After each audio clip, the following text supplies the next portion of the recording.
evening. This is the Ashland School Committee meeting for January 14th, 2026. I'll start by reading our mission statement, which is the Ashland Public Schools strives to be a model district that creates a culture of inclusivity for our diverse students and staff who feel safe and supported, are empowered with the academic and social emotional skills to pursue their chosen path, and embrace their roles as positive contributors to local and global communities. This meeting is being recorded by WACA Cable TV. Our order of business tonight will be our call to order, which we're reviewing now, public participation, reports and presentations. Under that heading, we have Ms. Altman with some third grade gardeners that we're looking forward to hearing from, Assistant Superintendent's report on accountability data, warrant approvals, superintendent's report, and then we have a consent agenda of approval of gifts and donations, minutes from December 10th, reports to school committee members, and then we will adjourn. It's the order of business agreeable to the members of the committee. And Ms. Tosti, you're participating remotely? Yeah. All righty. So with that, we'll do our first order of business is public participation. Is there anybody here from the public who would like to make a public comment? Seeing none, we will move on to our reports and presentations. Ms. Altman, would you like to introduce your friends? Is this on? Yep. Okay. Perfect. Good evening. So I have the privilege tonight of sharing some of my third graders this year. Part of our school improvement plan is to empower our third graders to become gardeners or stewards of the land. Previous years, we've had the fifth grade doing our student council. We've had fourth grade doing different jobs around the building, like being greeters in the morning, holding doors in the afternoon. So this year, we wanted to do something with our third graders. And so we decided to have them help clean up some of the courtyard, maybe do some weeding. And so I had them come to my office on Monday and we did a little practicing rehearsal for tonight. And one of the themes that kept coming up was about all the mint that is planted in the courtyard.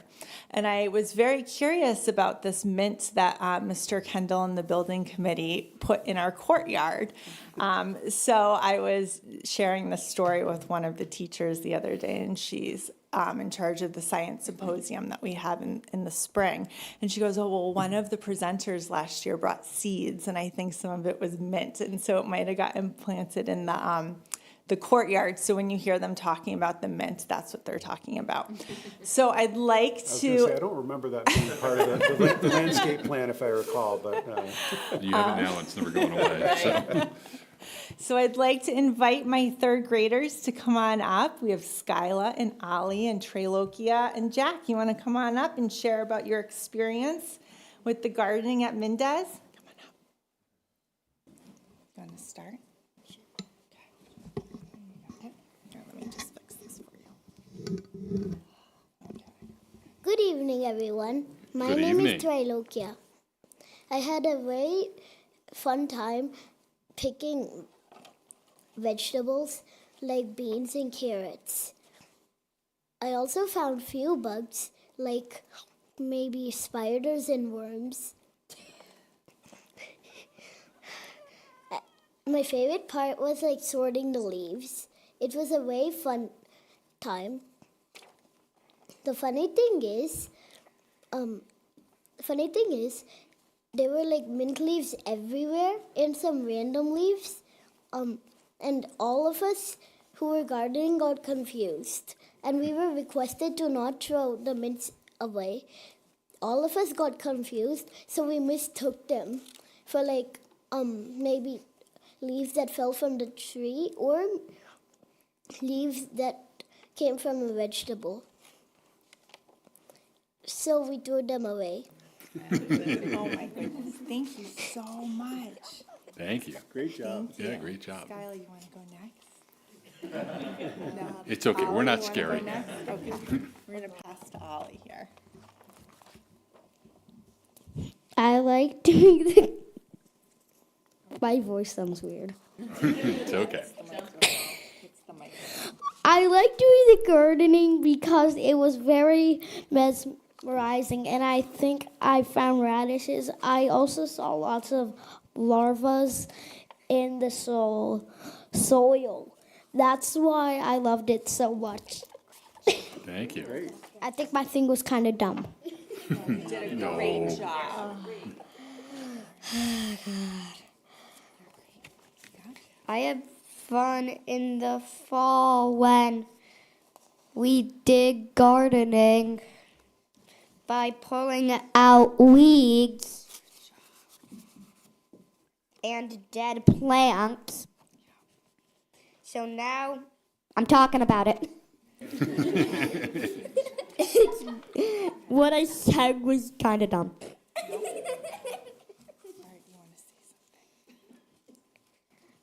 I liked pulling out the weeds and smoothing out the soil at the end. It was very fun. I also pulled out the mints from the trash. When I when I was smoothing out the dirt, I found worms. Awesome job. Great job. Thank you. Thank you guys so much. Thank you, third grade. Awesome. All right, so next steps.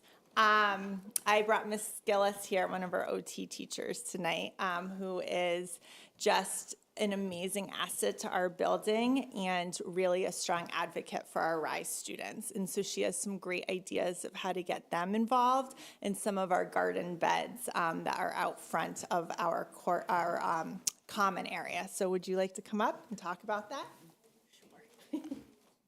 So I'm Kate Gillis. I work mostly at Mendez. I also have some students I service at the high school. I've been trying to figure out, as I've been in Ashland, how to incorporate our RISE and our Connections kids into the community as much as possible. So I'm really excited. We have a raised garden bed, so we're going to start supporting them with some gardening. This might be really a true test of my word retrieval is awful. It's late. It's late. Process versus product, because I'm 50-50 with growing things. I'm gonna be, but I'm excited to support the students, get them in the dirt. Hopefully we'll grow some things. It'll give us some opportunities to also have some of our peers come out and interact with them.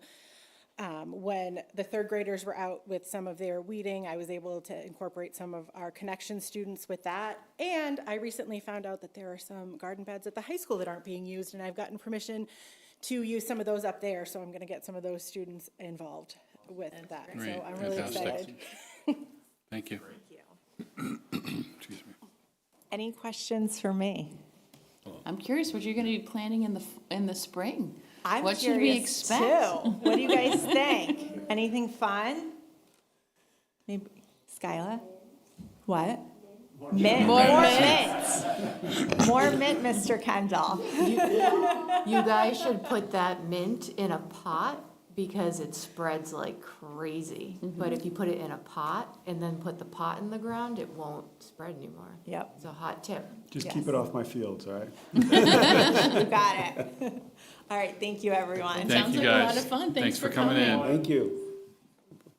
Yeah, you can, you're all, no need for you to stick around and listen to us. Unless you want to. Right, not even offer that. Nice work. Great job with the mic.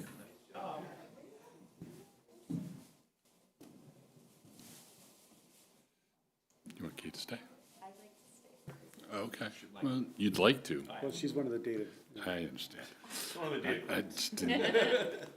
All right, so the next item on our agenda, excuse me, is an assistant superintendent's report on accountability data. Michael?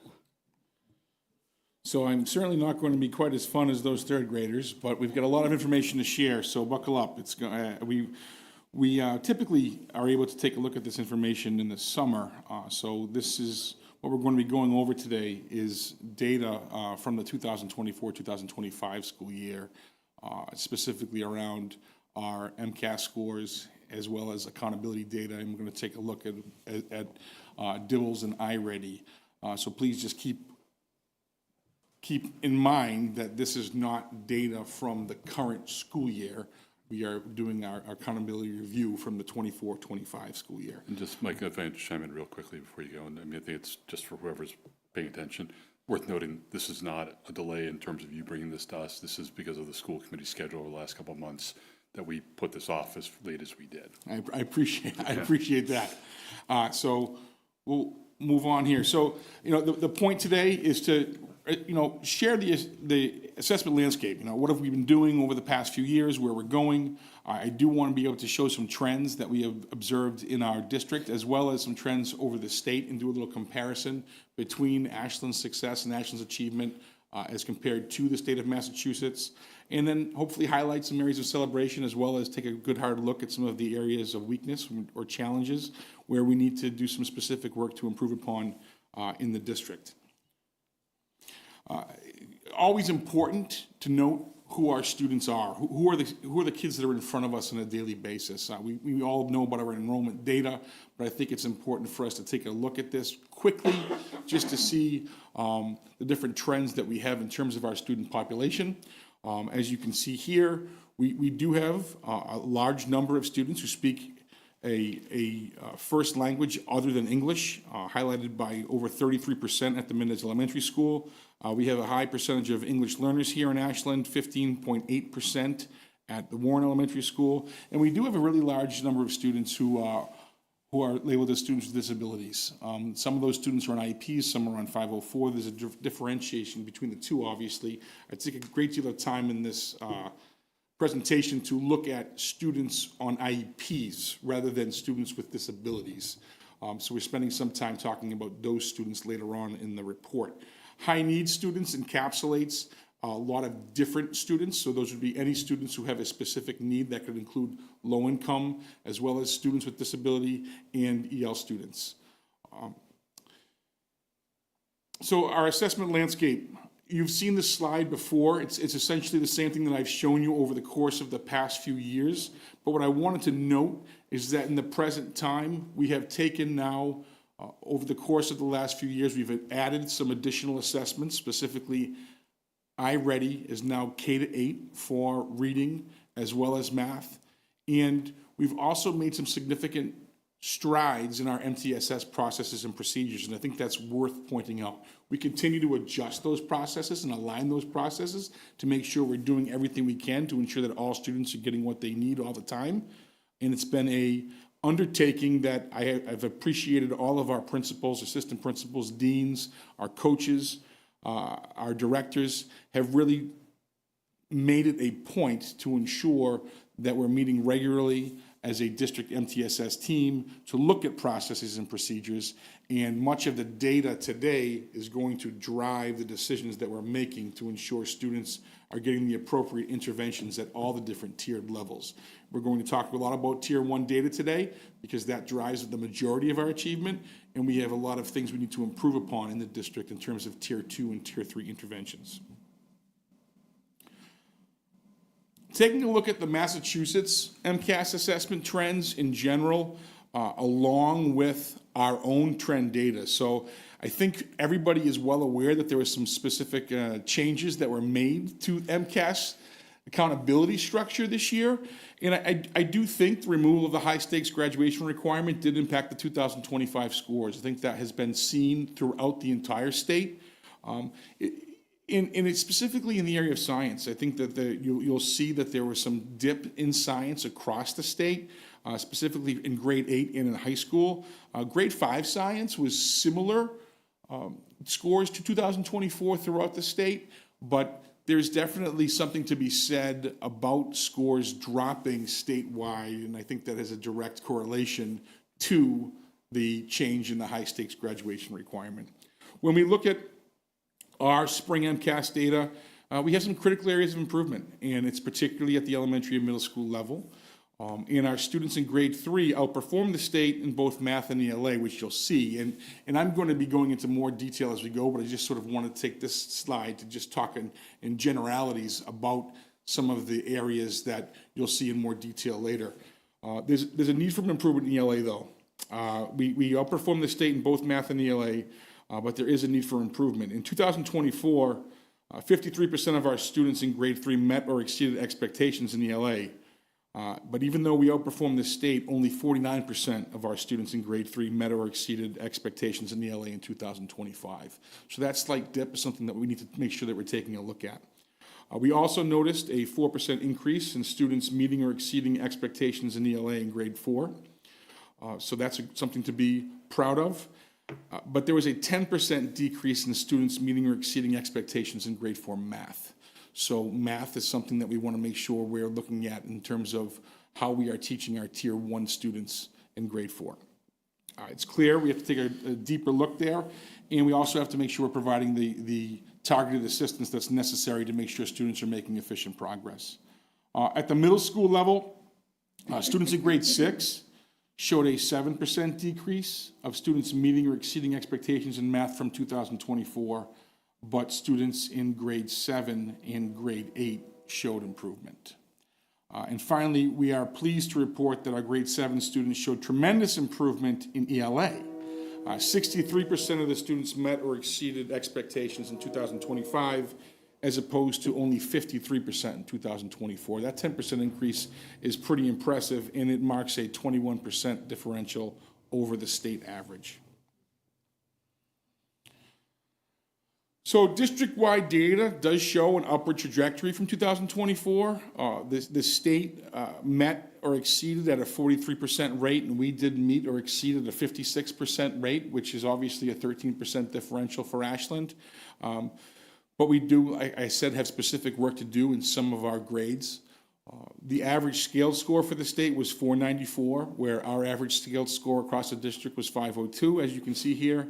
And the average SGP for the state of Massachusetts was 50, while in Ashland, we were at a 54.2. As you can see, based on this slide, writing remains our biggest concern when it comes to ELA. That is our lowest area of performance. We still are well above the state in all areas, all content areas by category in ELA. However, we do have some work to do in the area of writing. This is the math slide. Again, this encapsulates the entire district. We'll be looking more into each school and get into each grade level as we go on. But as you can see here, district-wide data shows a 2% dip in math in terms of our students who met or exceeded from 2024. But the state dipped as well. We dipped at 2%, the state dipped at 1%.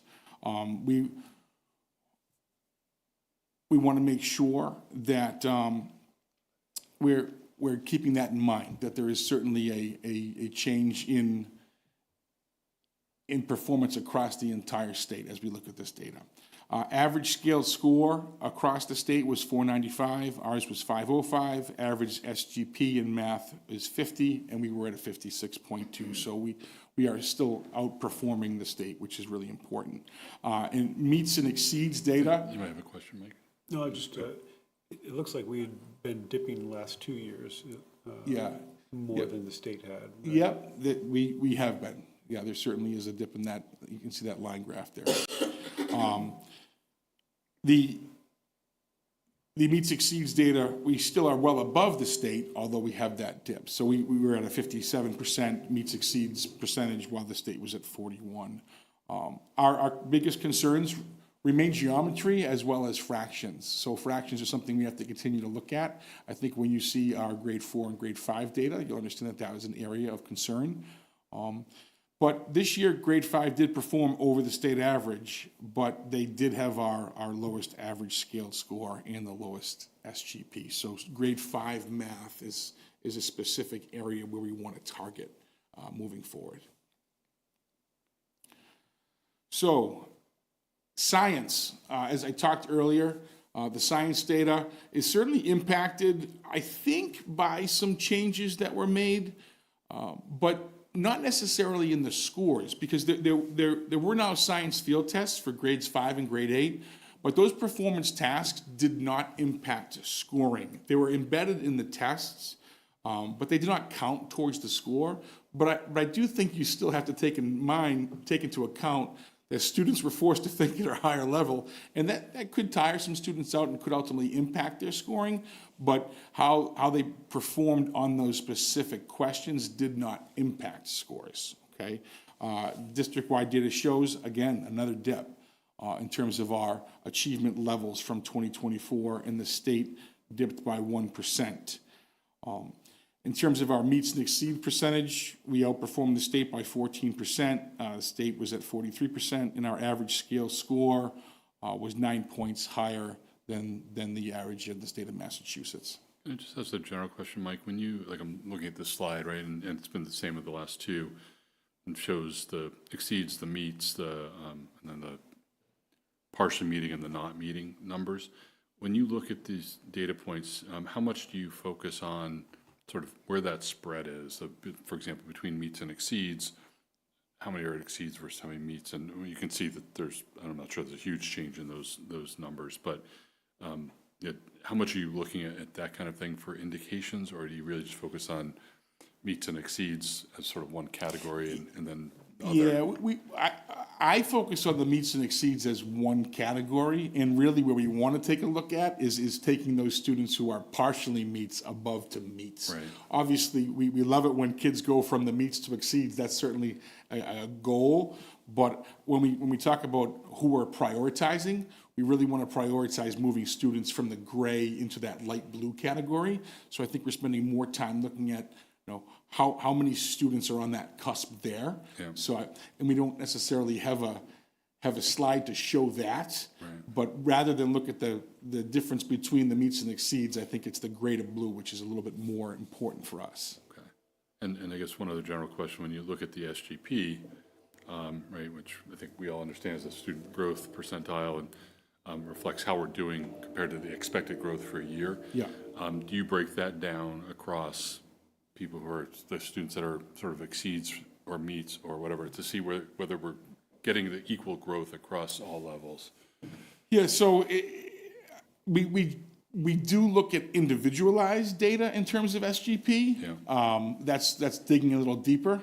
One of the things that I mentioned to Jim today is we could go down 1,000 rabbit holes when we Right. start looking at the data. Obviously, my goal today is to give you more of a general overview, but just so you do know, when we are talking about specific students in data team meetings, we are looking at specific students and their SGP.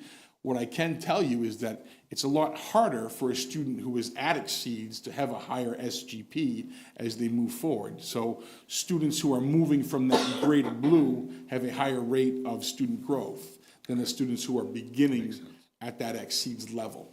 Okay, thank you. Is there any reason why the science doesn't have the average SGP where the other ones? Yeah, because there's nothing from the year before, so there's no SGP in science. Okay. Because we're only testing at grade 5, grade 8, and grade 10.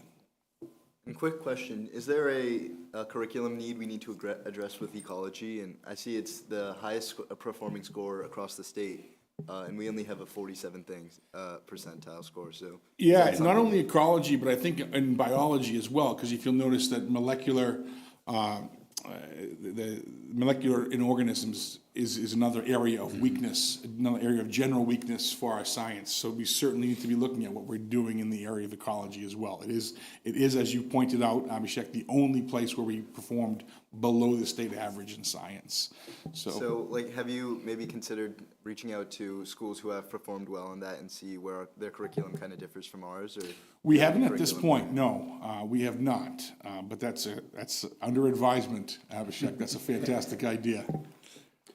And what proportion of the thing is ecology? Because being that, we're still, I would think something being low like that would impact our overall, so I'm assuming it's a small subset, so. It is, and one of the things that we do at the curriculum team level, so when I get together with our district curriculum leaders, we do a deep dive into an item analysis, and we haven't reached that point yet in terms of looking deeper into the specific ecology questions that we've seen.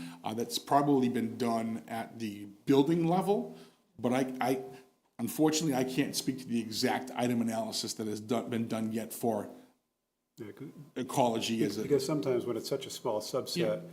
One question throws it off. or Yeah, something. yeah, and all, Yeah. all of a sudden, our curriculum didn't handle one particular Right. topic that had 2 questions, and all of a sudden, oh. and again, I don't have the item analysis, I could look it up for you in seconds. Right. But it is an area of, it's a general area of weakness for us, which needs to be pointed out. Yeah, and anecdotally, in my experience taking the tests, ecology is really quite a small part. It's usually more of those physical sciences and things like that. But yeah, you are right. It's something that we do need to try and address. And even if it is a small gap, it is kind of a chink in the armor, so to speak. Sure. Okay. Great point, Abhishek. So now we're gonna get into the specific schools. Did we lose it here? So taking a look at Mendez, this is Mendez as a whole, and this, I'm gonna give you just some quick anecdotes about the specific data, and then we'll go into each of the different grades by subject area. So as you can see here, 47% of our students met or exceeded in ELA. That's 4% over Massachusetts. The 498 average scaled score is 3 over Mass, and the 48.7 average SGP, unfortunately, is lower than the Massachusetts average this year. So our SGP overall at Mendez in ELA was 1 point lower than the SGP across the state.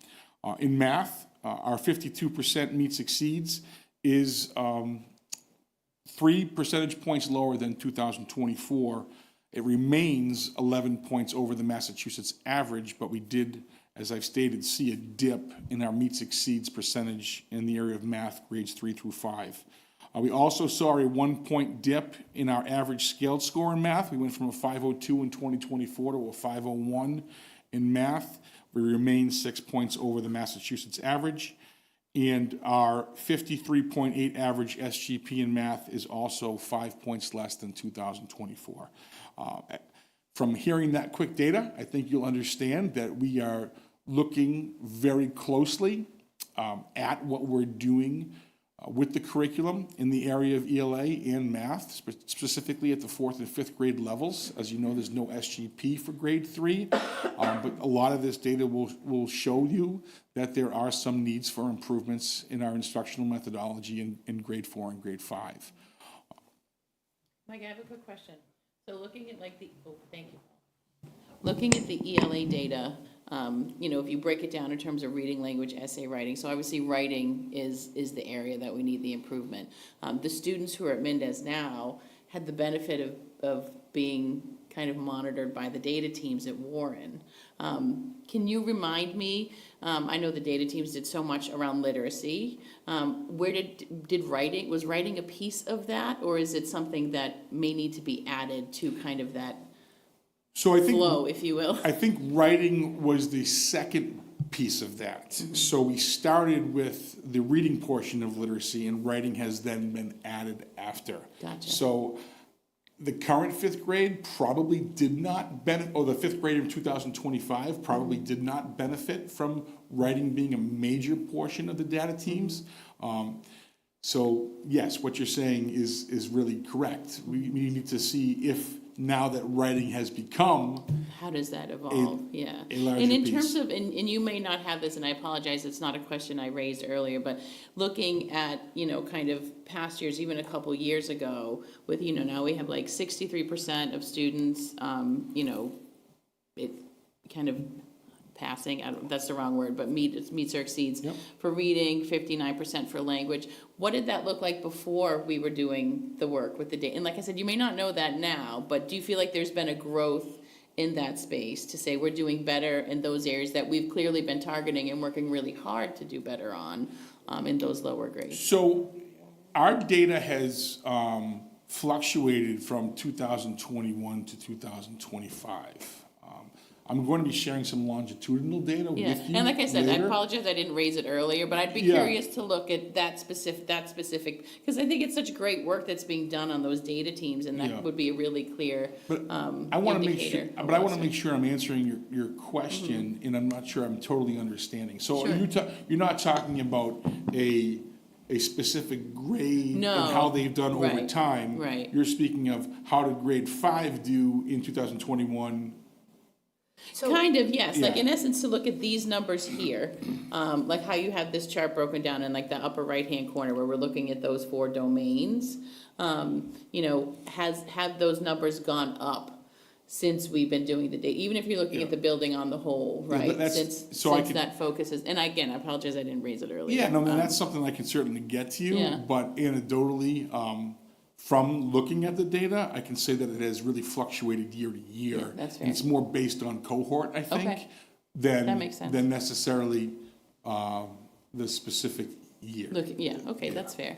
but I would, I mean, maybe this is an incorrect assumption, like grade 3 and 4 has a better rate than grade 5, and having a child who is in that grade 5, being the COVID kindergartner, like, I know that they didn't get that curriculum change, so I would say, or assume that some of that curriculum change is reflected just in the 2 grades behind them doing maybe better than they did. Yeah, perhaps, and I think that what you're also gonna see is that once they get to the middle school, our writing, you'll see that the writing improves significantly Yeah.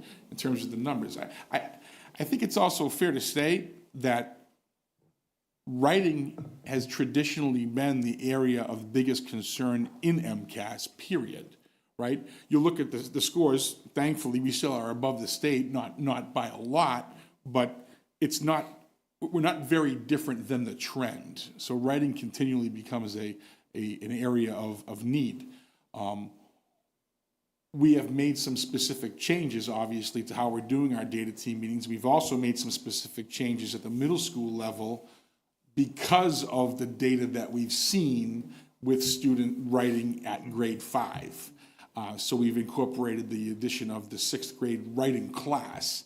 And I think that it will be very interesting to see how the data in the next 2 years improves in 6th and 7th grade, along with some specific changes that we're making to writing right now, particularly around things like the utilization of 2-column notes that we've added over the course of the last 2 years to see how that impacts student performance on the writing and the essays that they do for the MCAS.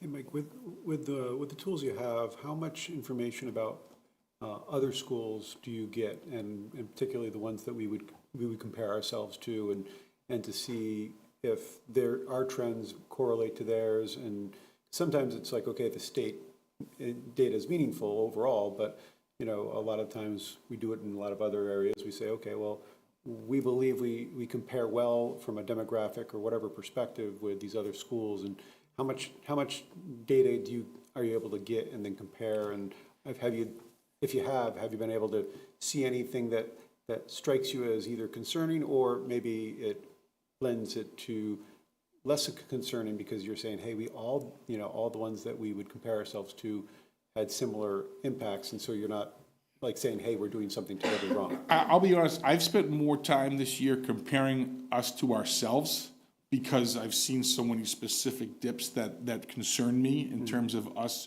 doing our achievement scores being lower than they were the previous year. So I haven't done a real analysis of our DART data like I've done in the past. I've been more focused on trying to figure out what we're not doing. But that's an interesting point that you bring up, Paul, because maybe it is a trend across some of the towns that are in our sort of DART area. But Yeah, so, and you may know this, right, but I'll just say it for the world. A lot of the data is available on the DESE website, right, where you can look at the DART analysis that tells you what your communities are, and you can see at least a good amount of the comparable data. it's there, yeah. Yeah, But- just, Yeah, but like I said, I have not spent a whole lot of time looking at that because we've been more focused on trying to figure out why we're not performing at that level. And I haven't done a lot of that comparative data beyond the state in general.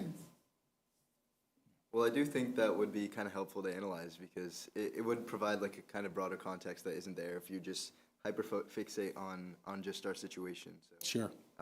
but like I don't think it would be too helpful to like compare ourselves. Like the issue with the state data is it's not really too helpful to be comparing ourselves with some town in the Berkshires, right? Sure. So I do think that he brings up a good point. it's very valuable to be corroborating with different superintendents around like our area. So I do think you take that into consideration. Certainly will.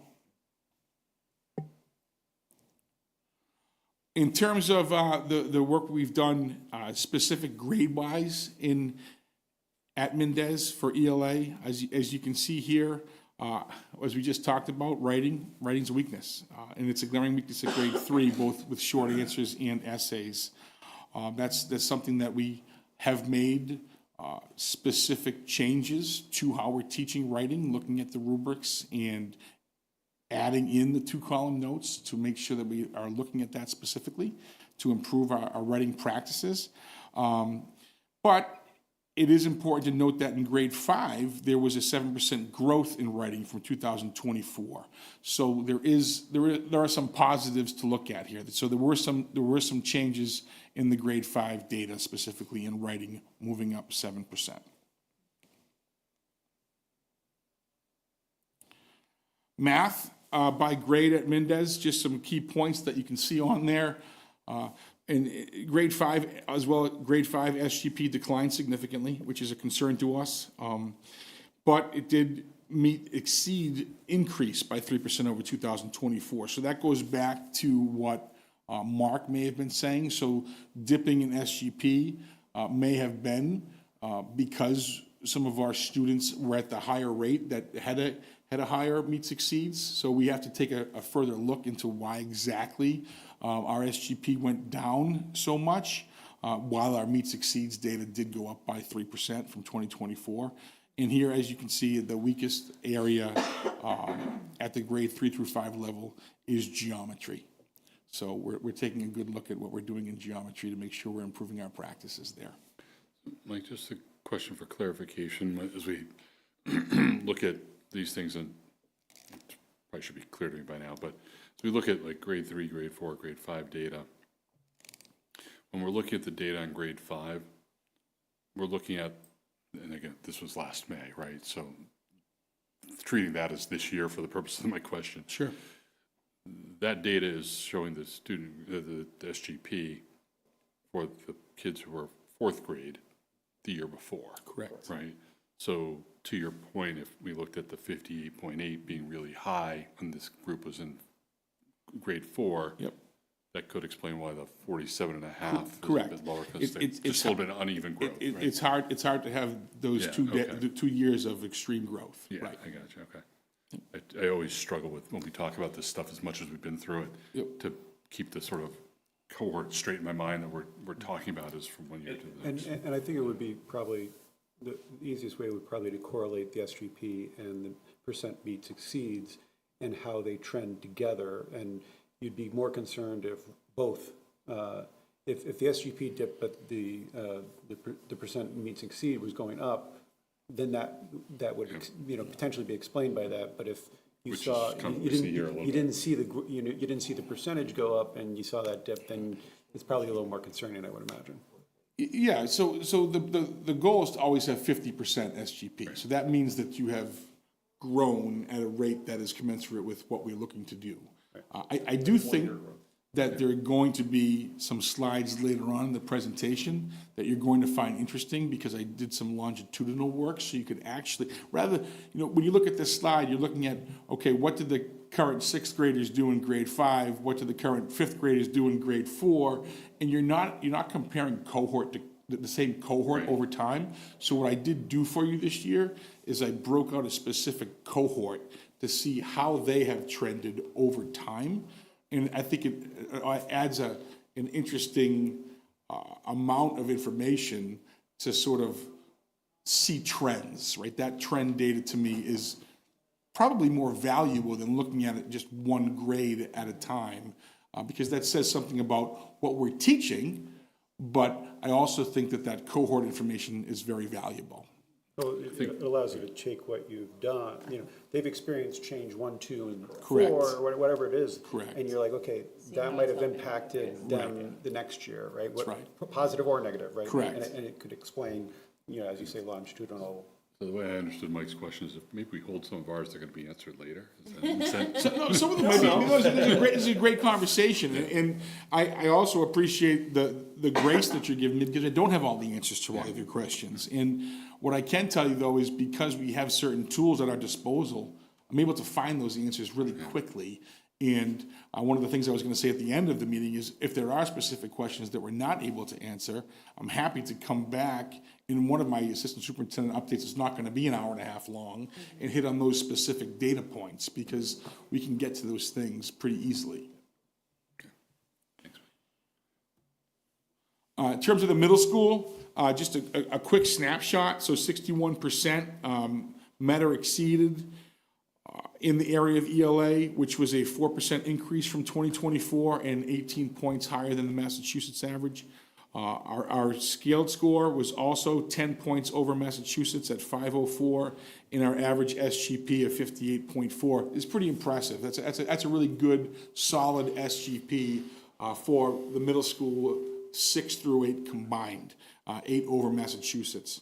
Again, you'll see some really solid data in math as well. 59% of our students met or exceeded, which is 18 over the Massachusetts average. 507 was the average scaled score, which is a solid score, and our average SGP was also 58.2. So I think the average SGP at the middle school in both ELA and math is something that's worth celebrating. That's a really solid score, and it's good to see that growth. Yeah, crushing it. Great. In terms of ELA by grade, again, a relative weakness is writing. But I think that it's important to note that we have made some specific changes. I briefly talked about that earlier.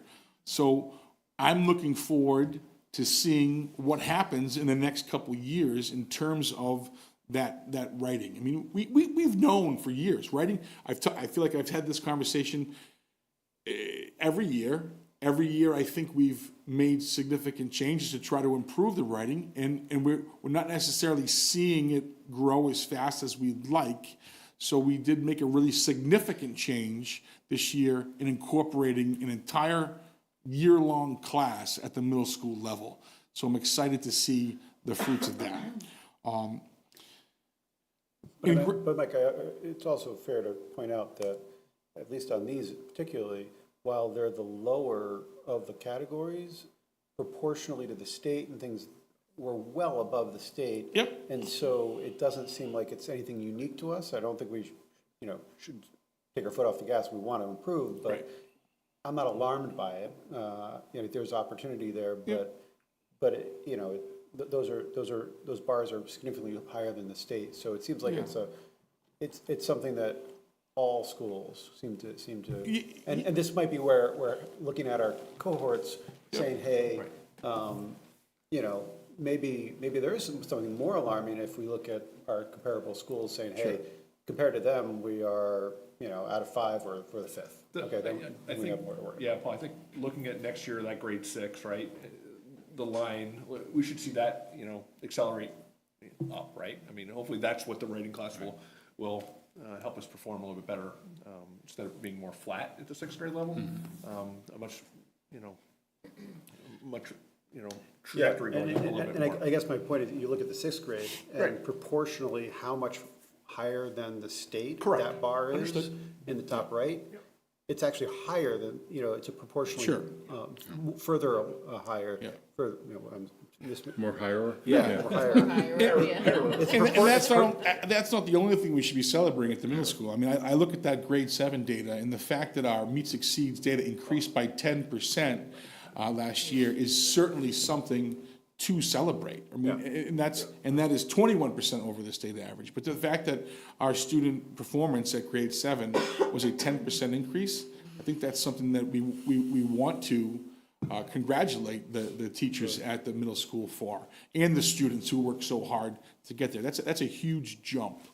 But I think that we also need to keep in mind, next year, when we look at the 8th grade data, SGP might not be Right. quite where we want it to be because of the significant jump that was made in grade 7. So that's something that, that's like a foreshadowing for what could happen based on the expectation, right? And again, taking a look at math, a slight dip in meets exceeds and the average scaled score. However, the SGP increased by 4 points at grade 8. So that just goes to show what we have been talking about, right? Sometimes that SGP grows, even though there could be a dip in meets exceeds, because the students at the lower levels are achieving a higher rate of success, but they're not yet getting to that meets category. They might be going from a low partially meets to a little bit higher, but not yet getting quite to that meets exceeds where we want them to be. But the SGP is going to grow when student scores increase.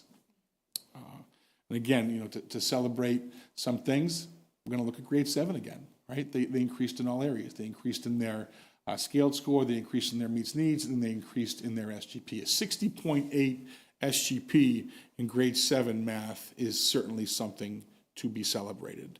Our goal is 50%, and they were well above of the goal of 50% when they're at 60.8.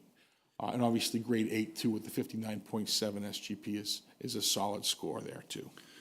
Just, Mike, if you remember, it feels like for several years running, we've seen numbers, SGP numbers, at least some, I don't remember whether it's ELA math, both varying, whatever, but that the middle school for a number of years feels like it's been hitting those numbers or close to it.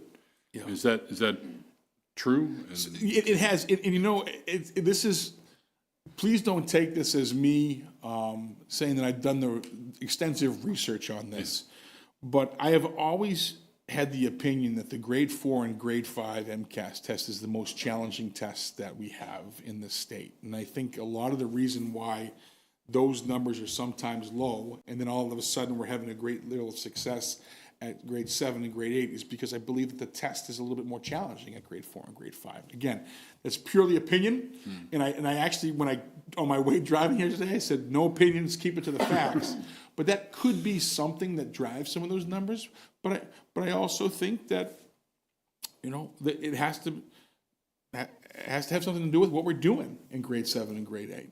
And the state SGP 4, does that show the same trend? I mean, because that would lend credence to what you're talking about, right? If the state overall Is lower. The 4 and 5 students, when they go to 6 and 7, are showing generally higher SGPs than previously.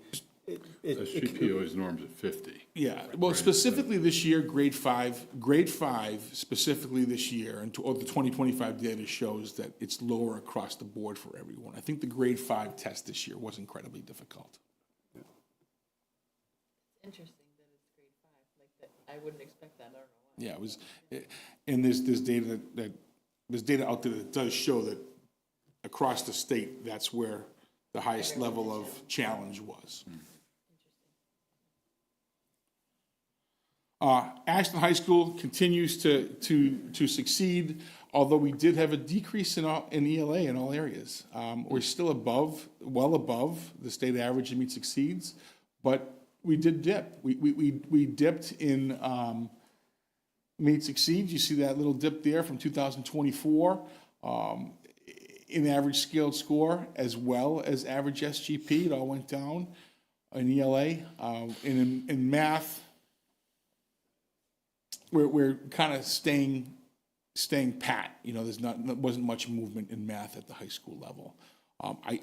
I think anecdotally, again, one of the reasons that the scores dipped a little in ELA is because that's where the students who are impacted by the change were impacted the most. I remember laughing when the state got on a call with us in the beginning of the year to talk about the data, and they said this is the year that they've seen more blank responses to open response questions or responses that were unrelated to the question, including responses such as, I'm not going to answer this, right? or complete off-topic responses, and some even gave reasons why the MCAS should no longer exist in their answers. So there were not necessarily happening in our town, we don't know. And I also think it's worth noting that when I talked to Elisa Egan at the high school about the responses, she felt like the scoring was way off this year as well. She thought that many of the scores that were given to us didn't seem to make a whole lot of sense. So interesting to think about writing from that lens where there was a discrepancy in scoring, especially when it comes to folks that we really trust. You know, our English department is pretty skilled at analyzing writing. Yeah, I think it's gonna be interesting to see how, kind of in the coming years, what the state decides to do with this on a bigger picture, because I think it's gonna become a far less credible, measure of accountability, across the board, given the fact that it's, why take it? What's the point? It doesn't matter, right? It changed the trajectory of what it means for everything, and I think it was, not to share my opinion, but I think it was poorly done, the way that, it's unfortunate the way that it rolled out, because I think I'm not in disagreement that it needed to be made, but I think it's created a lot of complications for the way that the change was made, but, sorry, I'll get off my soapbox. No, it's a fair, valid point. And in terms of science, you're gonna see that there was an increase in meets, exceeds, and average skill score in grade 5, which we're really happy about. There was a decrease in meets and exceeds in grade 8 and at the high school. Again, not sure if that is related to the changes in the accountability structure. So, Do you anticipate having data, or do you have data that's yet to be looked at that allows you at least to make your own educated assessment as to whether or not the change in the requirement around the test impact those scores? Like, will you get data that's enough to see whether people are writing responses like that on the ELA? It's all right, well, we know that doesn't really reflect anything. yeah, we can look at some of the direct responses to see, yeah. Yeah, I assume what you'll see that is, you know, the students that aren't graduating, you know, but the earlier students, when they come and you're like, okay, you need help in this area, and you're like, wait, you don't need help in this area, you just basically, you You decide whether you're gonna play along or not. Right? Exactly. And again, I think it's fair to say that we're achieving at a pretty high rate still at the high school, even though the data show that there was a dip. I'm still pretty pleased with the level of achievement success at the high school in terms of our science data. I mean, it seems like this is one of those places where the percentage over state average,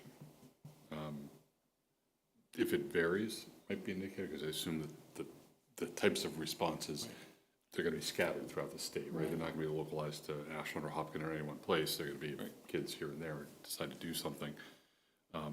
That doesn't mean that the data that's on the slide where the 6% decrease in meets and exceeds, I don't know what that means, but the 19% over state average in this context might at least indicate. Yeah, but I think it's worth concerning that there is a downward trend right now in our science data. I mean, it is showing a downward trend over the course of the last 3 years, right? Well, actually, the last 4 years, it's continuing going down, while the state has sort of maintained at the same level.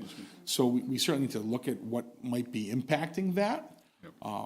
But I would be lying if I said that wasn't my biggest concern right now. I think we're about to get to my biggest concern. Well, let's let you get to it. So there's your There we lead in. When we talk about our subgroup data, okay, so, and again, when we talk about going down rabbit holes, I could have done a subgroup analysis by each grade level, and know that we've done that.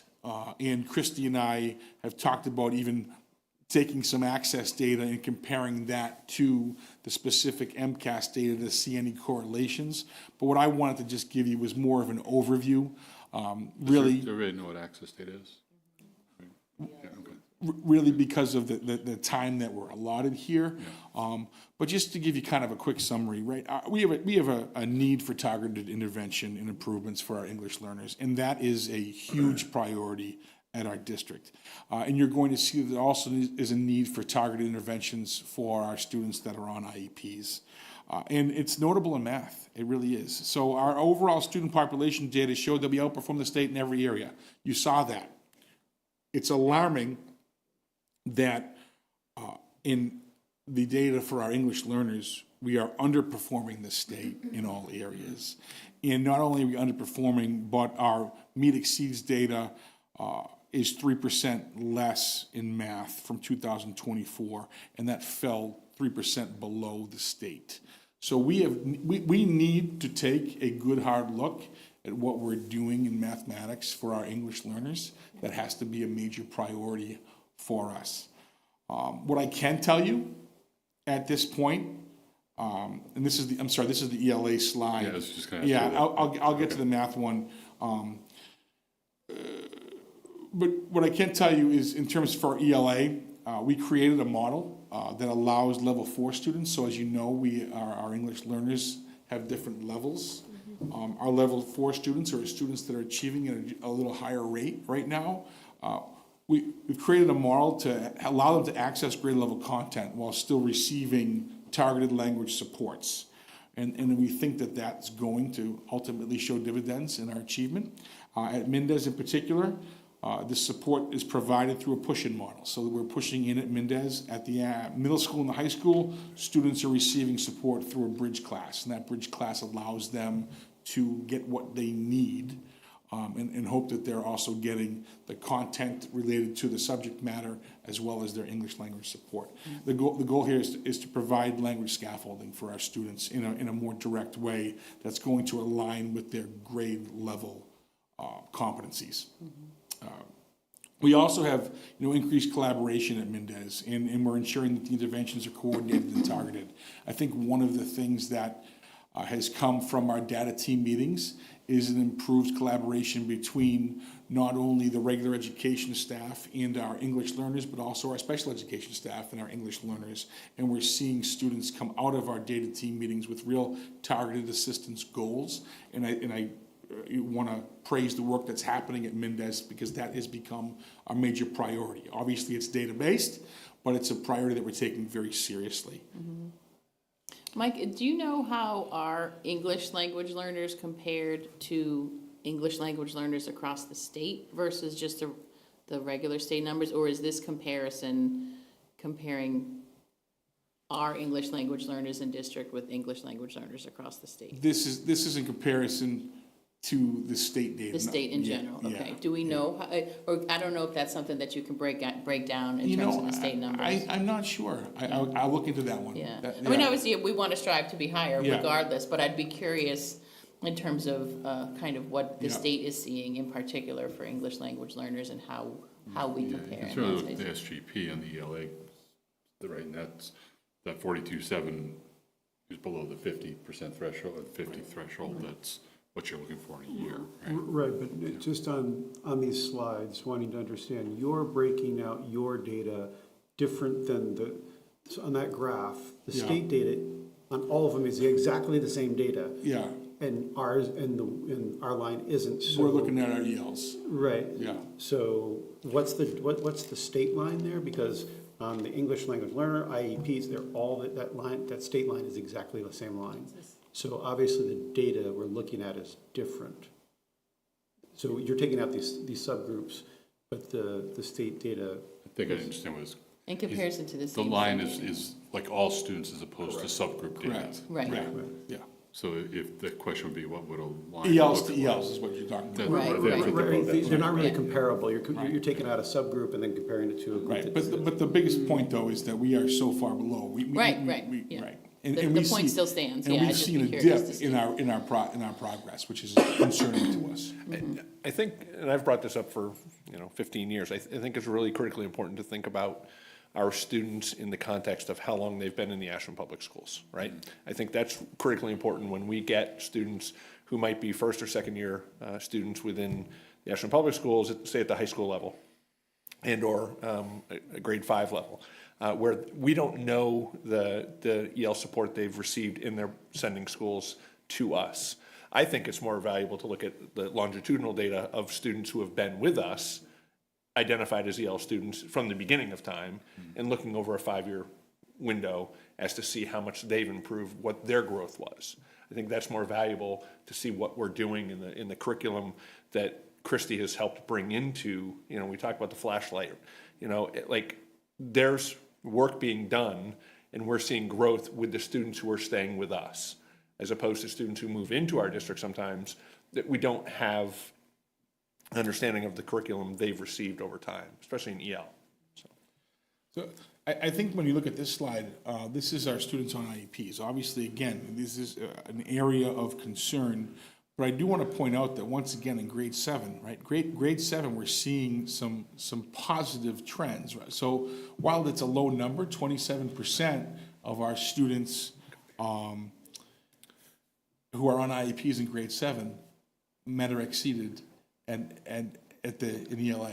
So I see that as a positive number. While it's low, it shows that in grade 7 we are doing some good things. Hey, Mike, just before, so I don't lose it, on the previous slide, the by grade level only has a single grade. Why is that? That's because that's the only place where we actually had any success. Grade 3. Okay, so all the other ones, they're zero. They're there and they're zero, Yeah. okay. Okay, I just want to make sure that that wasn't just an anomaly in the No, data, but, it's not an anomaly. okay. Good question. So, Mike, I'll just ask you, you've been going for an hour. If you need a break, just I'm keep going good. until you're, I'm good. He's got an hour to go. We're good. Yeah, so, again, this is gonna go as long as you guys want it to go. So. when we get tired, we'll take a break. Yeah, so in terms of students on IEPs, students who met or exceeded proficiency in math, we decreased by 4% in 2024. Again, who knows what that's attributed to? It could be attributed to the changes. I'm not convinced of that, but it's possible. We need to understand why 26% of our high school students in IEPs met or exceeded expectation in 2024, but only 18% met or exceeded expectations in 2025. That's significantly lower. Additionally, 22% of students on IEPs at Mendez in grades 2 to 5 met or exceeded expectations in math in 2024, and only 17% met or exceeded expectations in math in 2025. So we have a dip there from the previous year that needs to be explored.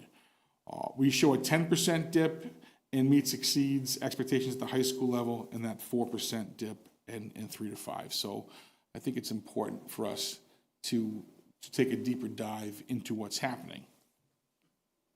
Hey, Mike, just looking at this, particularly with the EL students, we've anecdotally over the last few years, particularly since Christie's been on board, we've talked a lot about the successes of the things we've implemented, and I think we've had some local data, right, that, as far as our own evaluations that have shown growth. Is that our growth from the not the MCAS data, but our other measures in contrast, or do they support the MCAS? So that's exactly why Christy and I want to do some correlation data between the access and the MCAS, to take a deeper dive look into that. Because it's striking to me that we've talked a lot about the progress we've made in that, particularly in that space, since the things that Christy's been doing. To sort of see it at the state level, I want to understand it.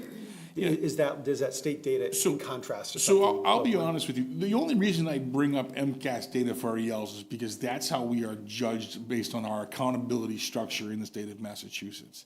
In my opinion, again, which we should probably avoid, the real measure of our students' success in English learning is based on our access scores. And that's why we need to do a dive into our access scores, showing us the types of improvement that we want to see relative to the progress made by our English learners.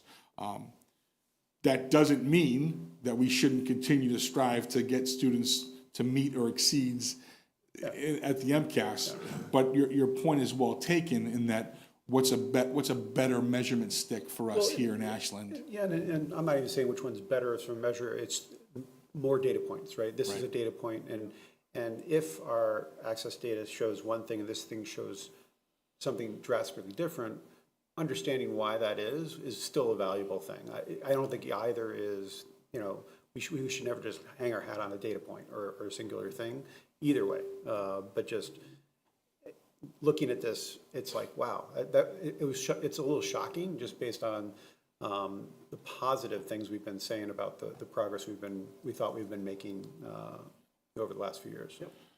So in the last few slides, we've talked a lot about things that we found as challenges. I think it's important to note that in our high needs population, our low income students made a significant increase at the middle school level in ELA, going up 8% from the 2024 data. So another thing to celebrate at the middle school is the fact that we saw a rise in our ELA performance by low income students. At the high school. Can I just ask a clarification? When you, at the very beginning of the program, you talked about the different subgroups.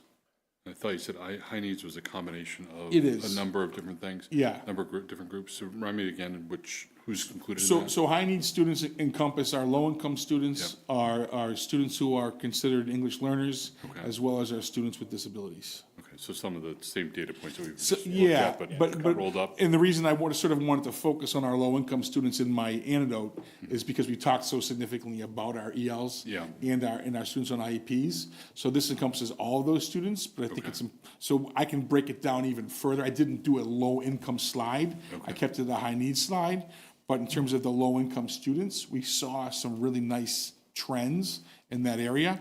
At the middle school, we saw that they had made that 8% increase, and low-income students at National High School showed significant improvement in math. 42% of students met or exceeded expectations in 2025, compared to only 33% in 2024. So again, some celebrations that are worth noting.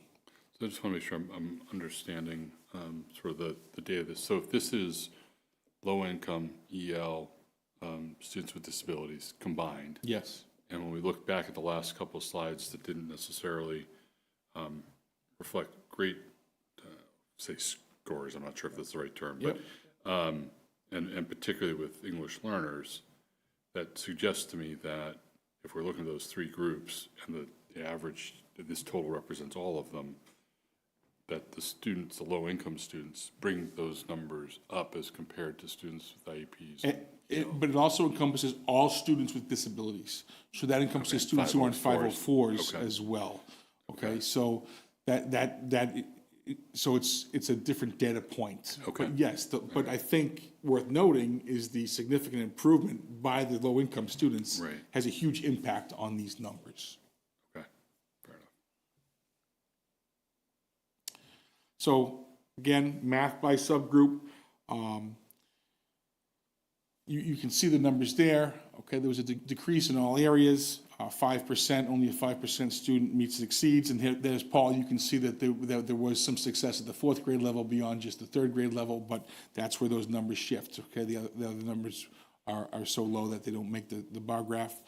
So some things that we've done. We've implemented a co-taught foundations math class designed for students developing prerequisite math skills and or English proficiency at the high school.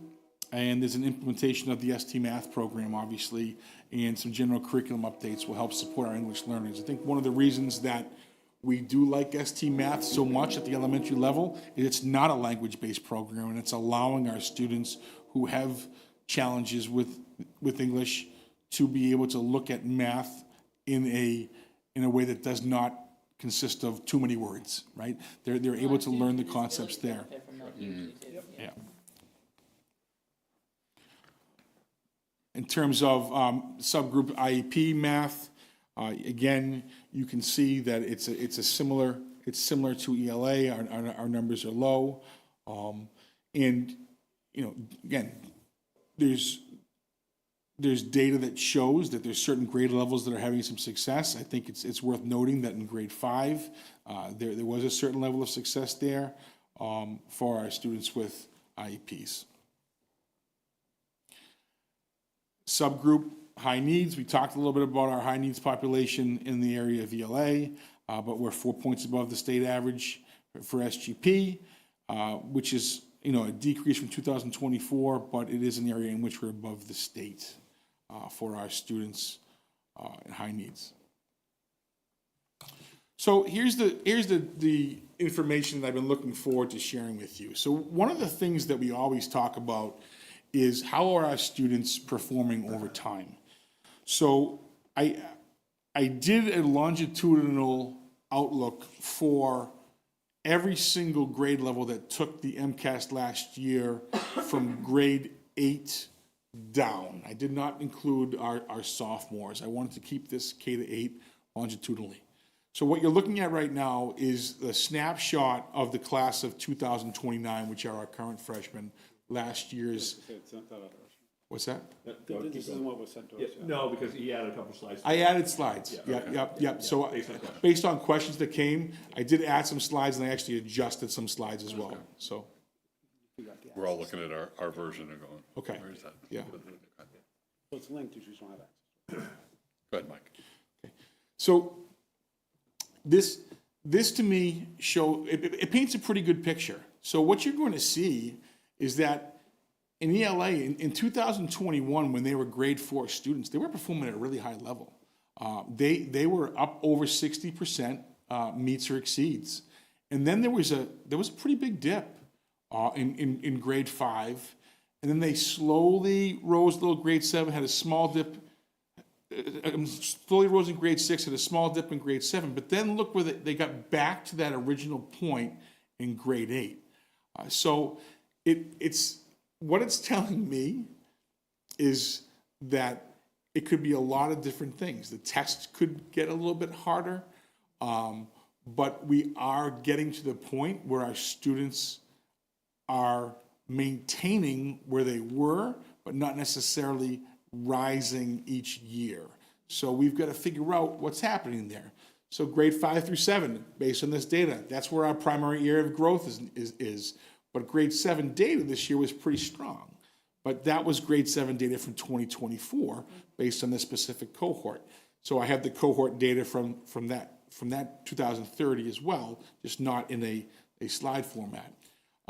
Again, real strong performance in those transition grades. Grade 4, tremendously strong performance. Grade 8, tremendously strong performance. But what is it telling us we need to do, right? What are our implications? How are we going to make sure that we're taking this data and actually making it useful as we move forward? And I think that it shows us that our Tier 1 instruction it's functioning, right? But we might not be sufficiently meeting the needs of all of our learners, particularly in grades 5 and grade 7. So what can we do to improve that Tier 1 instruction? We need to make sure that we have proper coherence, and we need to make sure we're differentiating for all of our students.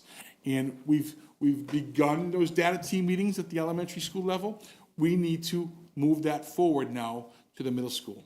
And I think it's important to note that we can't just continue to rely on intervention, right? It's not just about intervention. It's about what are we doing at the Tier 1 level to ensure that everybody is getting what they need. I feel like we focus so much on intervention strategies and what are we doing for Tier 2.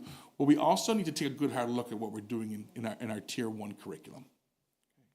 Mike, I've always had this thought in my head that if, we'll just use ELA because you have it up on the board, but it applies to all areas.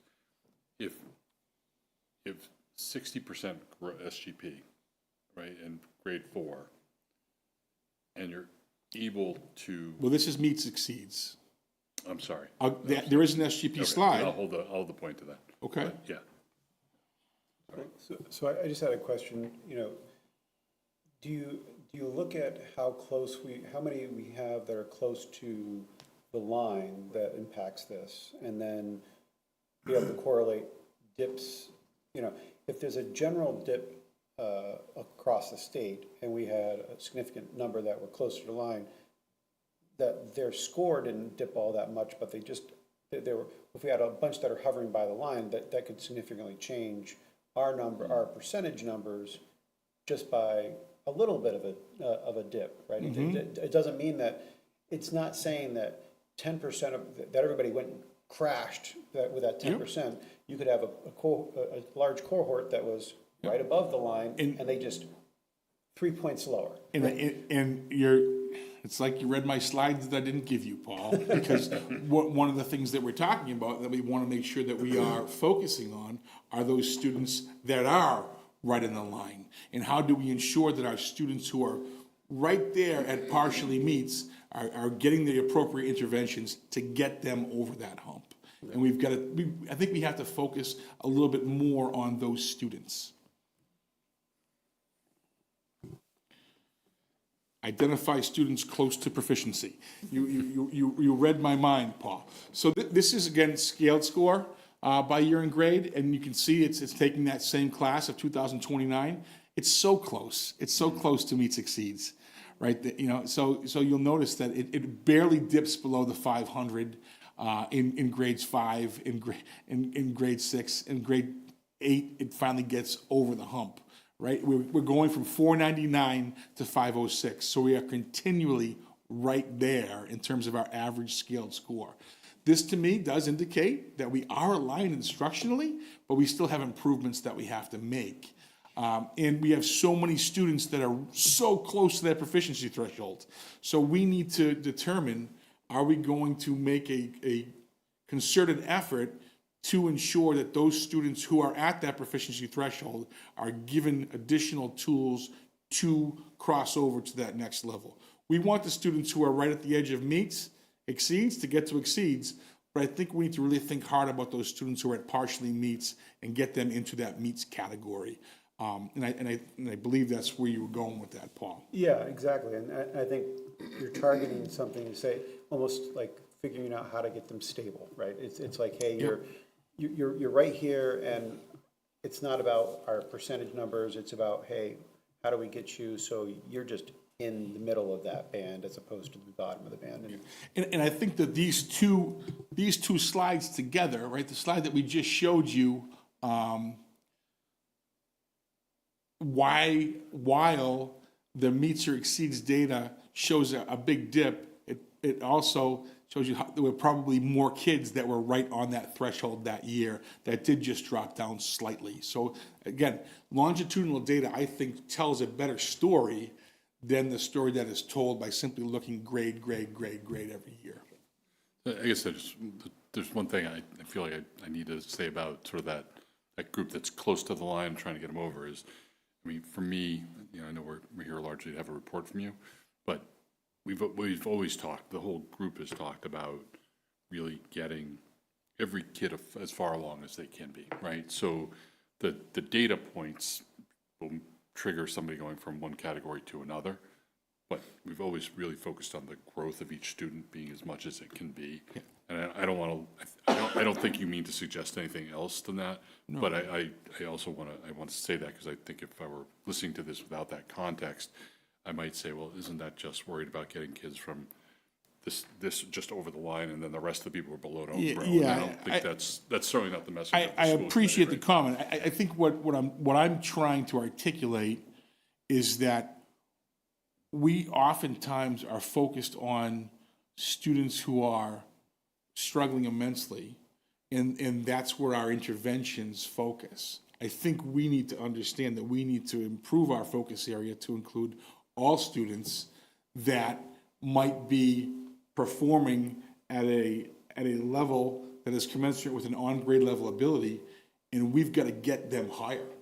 So and we need to ensure that all truly means all in this context, and that 1 year of growth is really got to be the measure for everybody, and that might mean we're doing specific differentiation for students who are right on grade level to get them to truly make that jump. Yeah, and I appreciate the point too, Mark. And my context was, if you looked at just the data that said, hey, from this grade to this grade, they dropped 10%. Well, that might be alarming. And I think my point was, looking at it there, it's not an alarming dip. It's right. Saying, okay, they were right at the line, and it's more of an indication of where they were on the scale, and how do we continue that growth above and keep them growing above that, right? Yeah, no, I certainly wasn't taking issue with anybody's point. I heard as an outsider what was being discussed, and I thought there was a context that was missing. I just didn't want that to be No, I appreciate lost. that. That's all. And this last one, it shows ELA SGP over time. So grade 7, there was a particularly strong year for SGP, almost at 60, but it also shows that we need to look at what's happening with our grade 5 SGP, right? So in this particular cohort, that was a really low year. It was only 47.1, where the other years were all above 50. So we need to ensure that we're providing everything we need at grade 5. Now, again, you're looking at grade 5 in 2022. We've made significant changes since 2022 in how we're teaching, but I think it still shows that there's a discrepancy there. Obviously, we've talked about the MTSS implications, right? We have instructional practices that are effective at accelerating learning. We are doing things that are allowing students to achieve, particularly at the upper middle grades. We've got to make sure that it's translating to all grades, okay?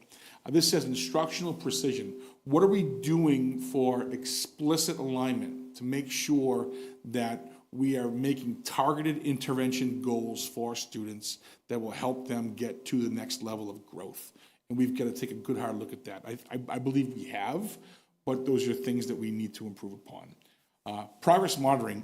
If you've had a conversation with Kate Altman, you will know that She's she here is right now. passionate about progress monitoring. And what are we doing to ensure that we're taking a consistent look at the achievement of students once we determine that there is a specific goal for them?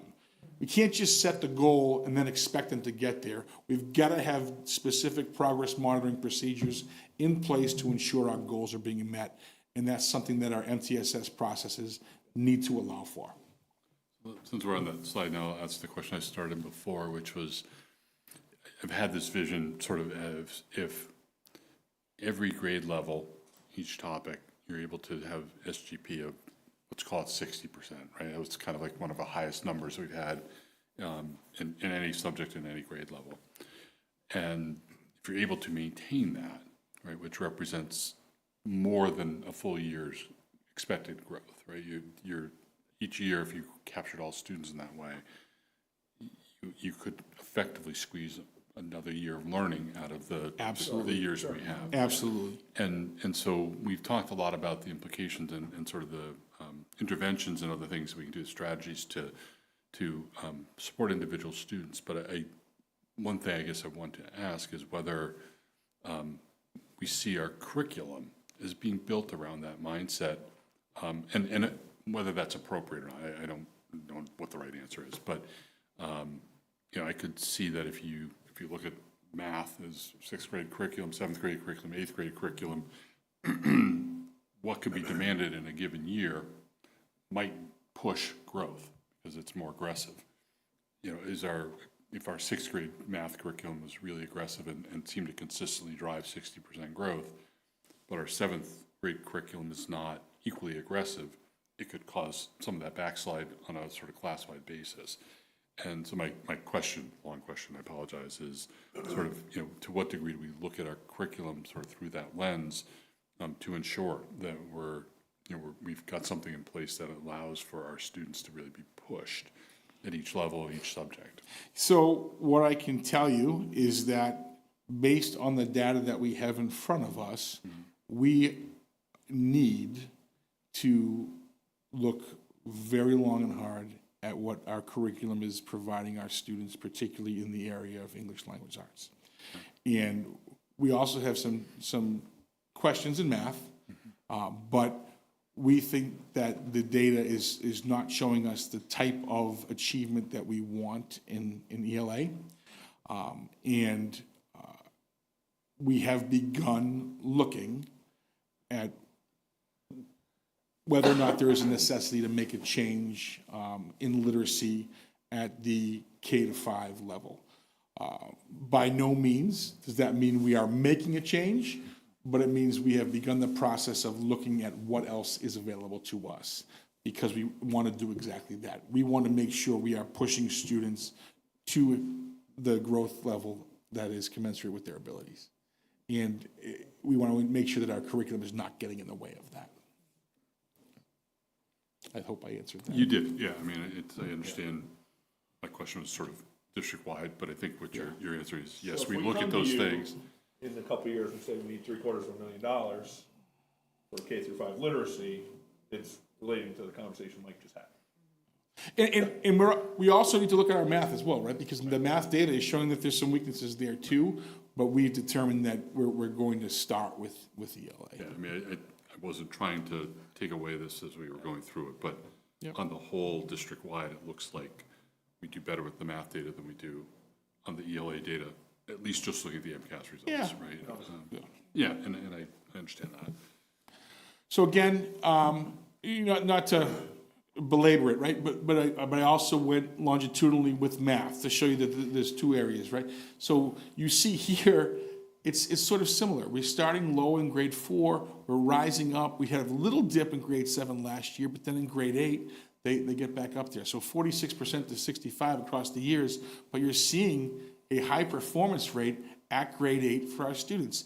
Is that because of what I said earlier? Is the grade 8 test a little bit easier? I don't know, but it does show that there's continual growth, even though there's a slight dip there in 2024 where that class was in grade 7.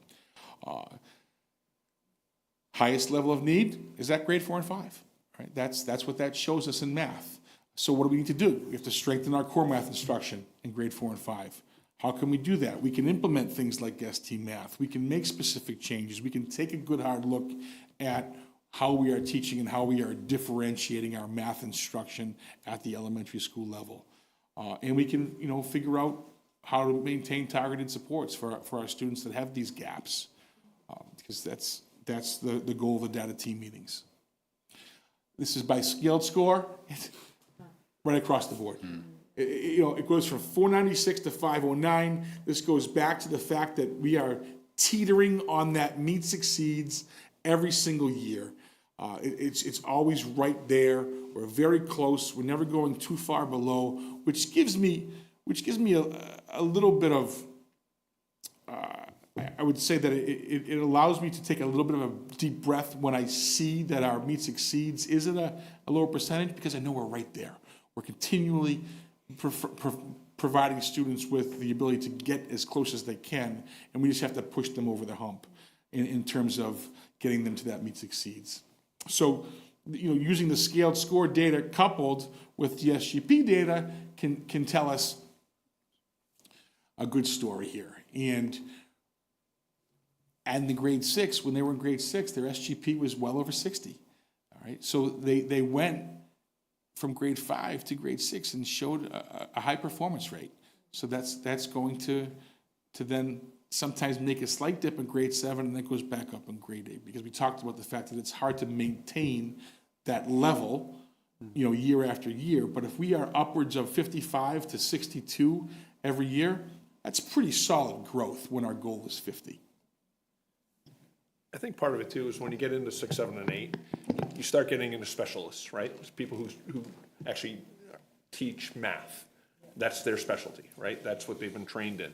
And I think as you get K-5, our K-5 teachers are fantastic, but they're doing everything as well. And it's a little more challenging than having someone who's hyper-focused on the math component or the writing component. And I think that is important as well to understand. And looking at the sets of slides, it looked like on both, the SGPs showed that basically a 2-year catch-up. So in the previous one, 4th was the lowest, and by the 7th grade it was high, and then this one showing, or this one's, I'm sorry, the other one showed 5th grade, and by 7th grade had the highest SGP, and then this one, previous slide, the 4th grade was the lowest, and here now you'll see 6th grade being the highest SGP. So that kind of seems like we're at least catching up. It's at least that there might have been a dip, but we're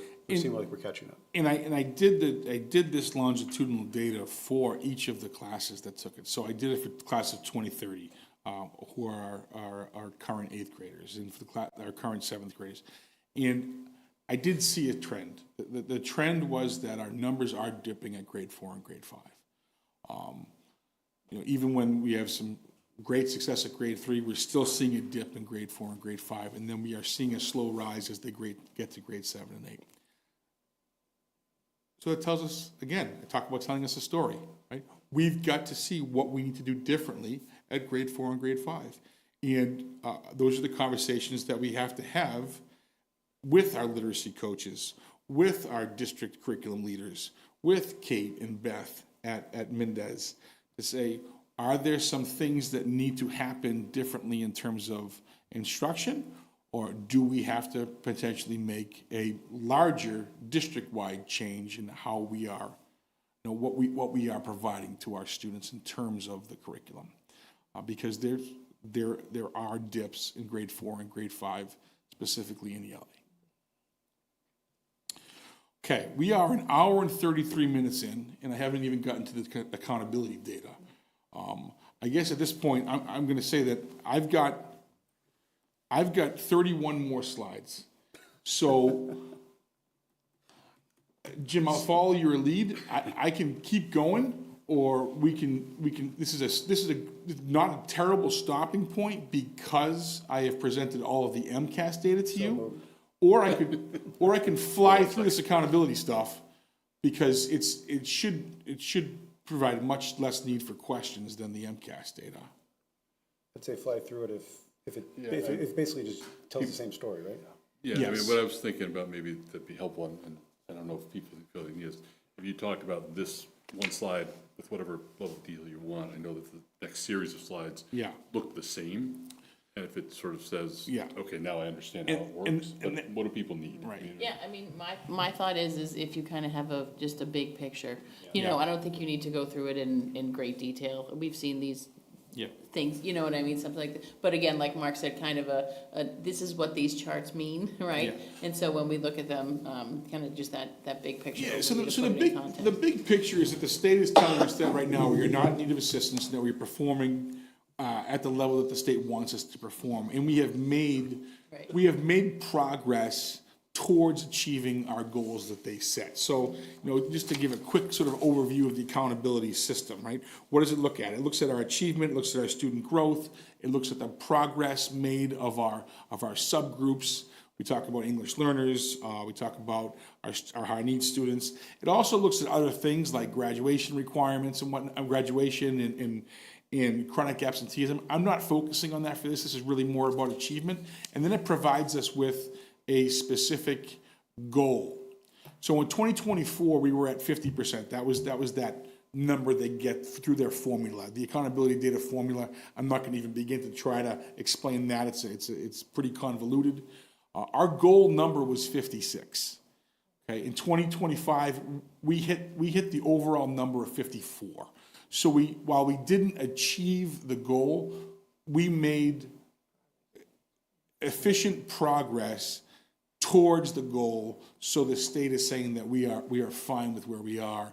So we can continue to look at our own data the way we want, and we don't need any assistance. This particular slide shows the composite scaled score of our non-high school. It doesn't show us anything that we didn't know. Where did we decline? We declined with students with disabilities, and we did not meet target. We improved, but we were below target in low income.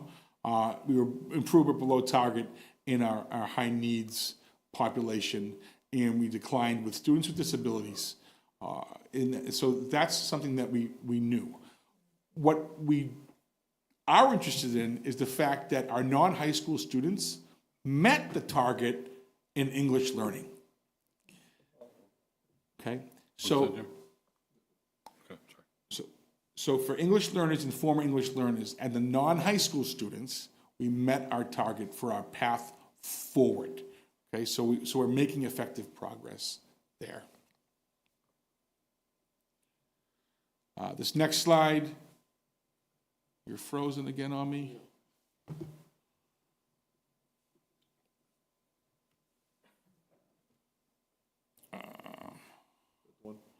Yeah, this next slide is English Language Arts for our non-high school in SGP. You can see typical growth high across the board.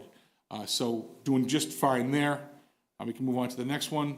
And I'm just going to stop here on this one, Mike, because I think it's really important. This is the one we focused on, I think, traditionally, right, is the SGP. And remember, we used to have the quadrants and having high achievement, high growth, upper right-hand quadrant.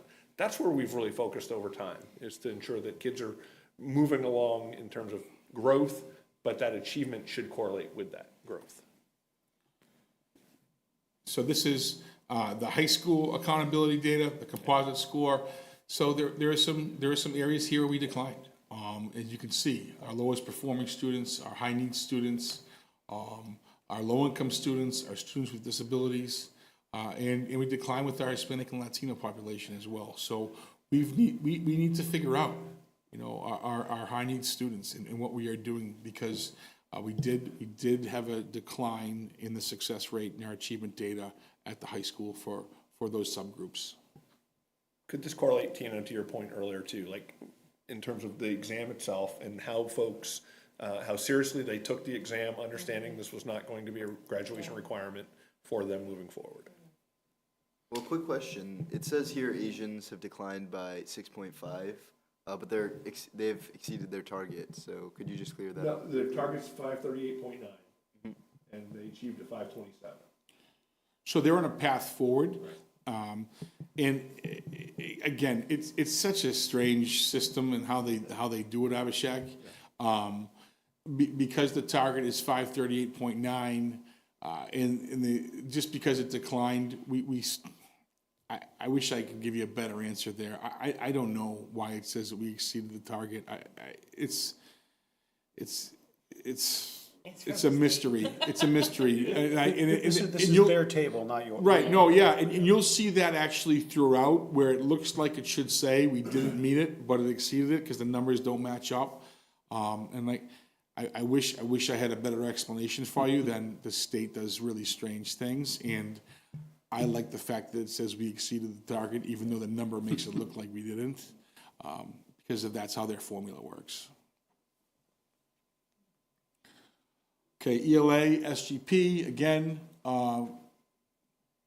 growth is low to high. We have typical growth. No one is declining there for high school ELA, SGP. But we do have some areas where growth is lower. Sure. In this chart. Yep. In particular, right, students with disability, right? That's low growth. You know, 38.8 SGP is certainly not near where we want it to be. We want it to be at 50. But everybody else is pretty close, right? 49.9 just missing with Hispanic, Latino, and just missing with our high needs. Everybody else is over the 50.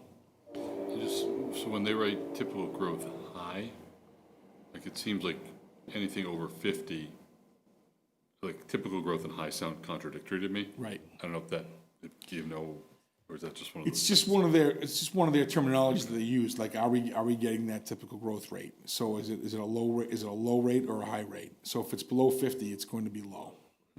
So is it fair to probably categorize typical growth or giving a range, and the next thing is saying where you are in that range? So I'm assuming if it was 60, it was SGP, it wouldn't say typical growth, it would say high growth and where you are in that band. Right? But if we're under 40, we're not going to be at typical growth. We're going to be at low growth. Right. Something like that. Okay. So here's a look at the composite scaled score. Again, you can see that we've declined in a few different areas, and it's areas that we are not surprised about. Right? It's the areas that we've been discussing throughout the night. High needs students, English learners, students with disabilities. We need to make sure that we are improving practices there for those students. And this is at the SGP, again, for math. I'm flying through this now, but it's really the same data that we've seen. The positive thing I take from it is the lowest performing on all of these, the SGP seems to be, several points above 50 on all these. That means the ones that needed to make more than a year's growth seems to be making more than a year's growth. Well, and this is a great slide. Paul, the answer to your question here, right, about what's the next category? 61% is exceeded typical growth. Right. Yeah, and this is, I pointed this out within the context of our MCAS slides that I shared earlier. Our low-income students, look at that growth rate, right? Exceeded typical growth. They were at a 60.8 growth percentile. So we're really proud of what happened with our low-income students at the high school level in math. Okay. That brings us to the Dibbles data. Again, I think that we could go through this another day, unless you want me to keep on going. I'll go all night, but that's up to you folks to decide. I know there was a lot. Does it tell a different story? It doesn't necessarily tell a different story, but you learn more about what's happening at the K-2 level when you take a look at some of that data. Yeah, it's a little bit more nuanced, and it provides you the opportunity to see what was happening, not just 3 through 10, but now K-2 as well. The story that it tells is that at the 3 through 8 level, our iReady data is pretty indicative of how we are doing on MCAS. So we need to be looking closely at our iReady data because it's telling us the correct story of our performance on the Massachusetts assessment system. And if we're looking closely at our student achievement rate there, it's going to help us predict how kids are going to do in the spring on that test. So I think we have to understand that while sometimes taking those assessments can be seen as a burden, it's providing us with information that should change the way we're instructing students, and we have to use that formatively to ensure that students are getting what they need, because it is a true indicator of student success in terms of what our achievement data is showing us. And I would assume, either you don't have MCAS at K-2, it's going to be, it would work the same way, right? That iReady data is providing us with the data that we need to ensure students are getting what they need. I'll forward right here just to the very last slide. Before you leave that point, I'm just throw this out there for whatever it's worth. So I know, as a parent who had kids go through the MCAS every year when it was still a graduation requirement, we always tried to downplay it. We just sort of like, look, don't worry about it. Like, this is certainly not something that's worth stressing over. And I think most part of kids did okay with that. But one of the things I think about is, the point you just made, which is I really think where the value of MCAS data is, and all these other things that we use, is it helps us inform changes that we need to make, right? It helps us understand how kids are learning in a more, I guess I'll call it objective way, or at least standardized way. And I'm curious as to whether or not we have in the past or have thought about in the future any kind of building-based communication to parents to say, look, please encourage your kids to take the test, to take it seriously. We don't know that there's a problem there, in that issue here, but we don't want the response that says, I think MCAS is silly. That might be the correct answer for a lot of questions, but it in terms of being helpful to us, people participating in the process is helpful. Whether parents say that to the kids and whether kids will actually do that, I don't know. I don't know if we have enough data to assess whether that's a point of concern or not, but it's a thought, because you're saying things that I think are important for everybody to understand as a community in terms of what we're getting out of this, what we're getting from iReady, what we're getting from CAS. They are helping us become a better district.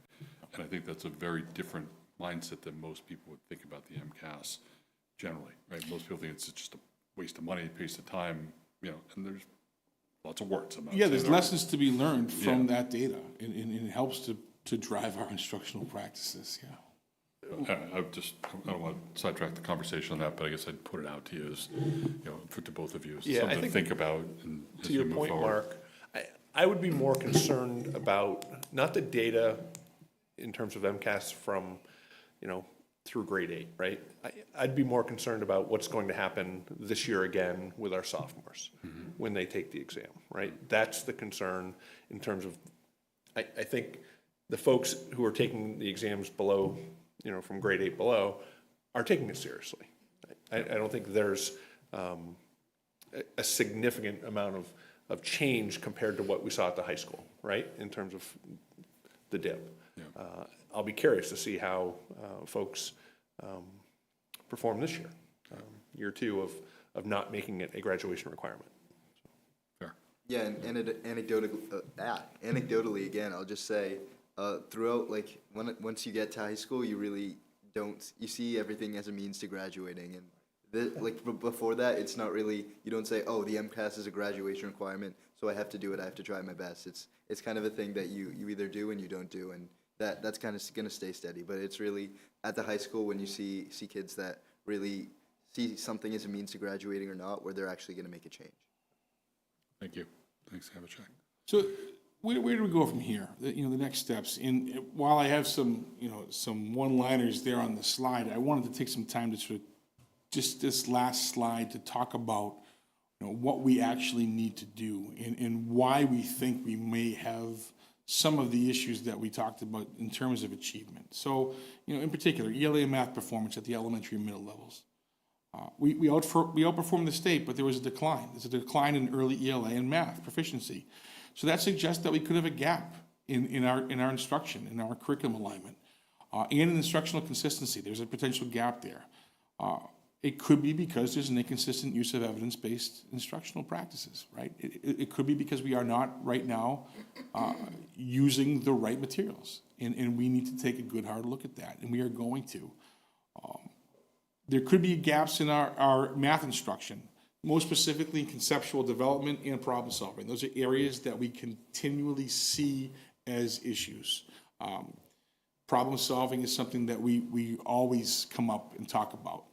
We talked about geometry and fractions as well. So those are areas that we see consistent gaps. Are we using the real-time data that we get from iReady and from our assessments to inform our instructional practices effectively? Are we really using that beginning of year, middle of year data and looking at it in a way that is allowing us to make real-time improvements to our practices?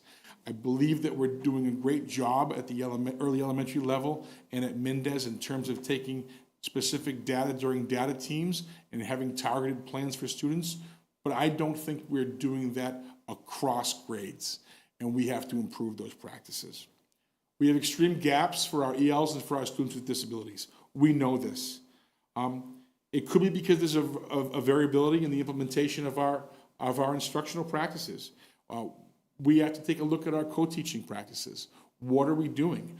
Are we being fully inclusive in terms of doing the right thing and providing the right opportunities for students to receive good inclusion support across all grade levels?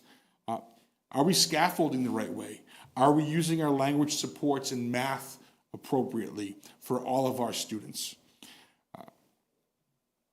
Are we making it rigorous enough for our special education students? Those are things that we need to look at. We have to have better ELA and math alignment. We have to make sure that we're aligned across all grade levels, and we need to improve our Tier 2 and Tier 3 instructional support systems, and that is something that we are committed to. We have to make sure that we strengthen our core instructional practices, but we also have to make sure that we're strengthening our intervention practices and our supports for our students. There's a lot to be done, all right? So, it sounds, what I don't want folks thinking is that the sky is falling. It's not. Our students are achieving at a high level, all right? When we talk about the improvements that need to be made, it's because we want them to be better, and we want to be better, and we want to have consistent improvement every single year and not see any kind of dips. And we saw some dips this year that we didn't like. And it's going to make us look hard and long at what we are doing to ensure that those don't continue. I want this to be an anomaly. I don't want it to be a trend. And if it becomes a trend, then that's a problem. So I think what we're doing right now with our MTSS, how we're changing those systems and processes and procedures, we have to continue to utilize the data that we have in front of us to make decisions on a regular basis. And I think that we will see progress as we move forward. I can tell you that while it's not part of this presentation, the growth that we've already seen from beginning of the year data to middle of the year data in our iReady was fantastic. So we're already on the right track this year with some changes that are happening. I'll be happy to go through that literacy data in more depth if you'd like. I have to apologize to Suzanne and Kathy, who have been online all night waiting for that to happen. I don't think anybody thought that we were going to go an hour and 52 minutes without even getting to that. You said an hour and a half. I knew there was gonna be a chance, but I also knew that there's a lot of slides to go through and there's a lot of information. So thank you to you two for being on, even though we didn't even get to that piece. I appreciate all the work you did to help prepare for that part. And hopefully next summer, we can get this done in the summer and not wait until January to get to it, but. Probably important, again, to point out sort of where we said at the end, like, you've been doing the work, you just haven't had a chance to report it out to us. Yes. Right, so it's not like anything's Yeah. being held up Yeah. because of this. So- So did you want to give either of those folks a chance to say anything? I mean, they've been here, I don't want to shortcut them. I think they were really there in case there were specific questions for them that were related to the data that we were gonna go over in the dibbles, and because they have far more expertise in that area than I do. I can talk about it, but I don't have the level of expertise that they have when it comes to looking at dibbles and the ORF and all those wonderful acronyms that go along with We always ask them that early- hard questions with of what early do those literacy. things stand for, right? Alphabet soup. But, Yeah. so, yeah, it's. So let me pause, just see if there's any, thank you first, and an incredibly detailed report, but just go around the room. Marcy, any follow-ups? Tina? No follow-up questions, but I would love to dive into some more of that data at another time if we I have know you time to would, do- You know I love that, so I'd love to, if we have time to do it, but I think for the purposes of tonight, we've certainly covered enough. Paul? No, thanks for all the work. Yeah, thank Lori, anything from wherever you're sitting? No, I've been listening very intently and I really appreciate all the work that you've all done. Thank you. I'm good for now. Okay, then why don't we just move on to the last couple of shorter items on our agenda, warrant approvals, Paul?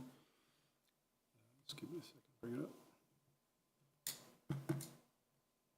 up. And thank you to Kate for being here and to folks that are with us virtually as well. Certainly if you want to bail out, it's not far less interesting from here on out, I can assure you. Thanks, Good Kate. night, thank you.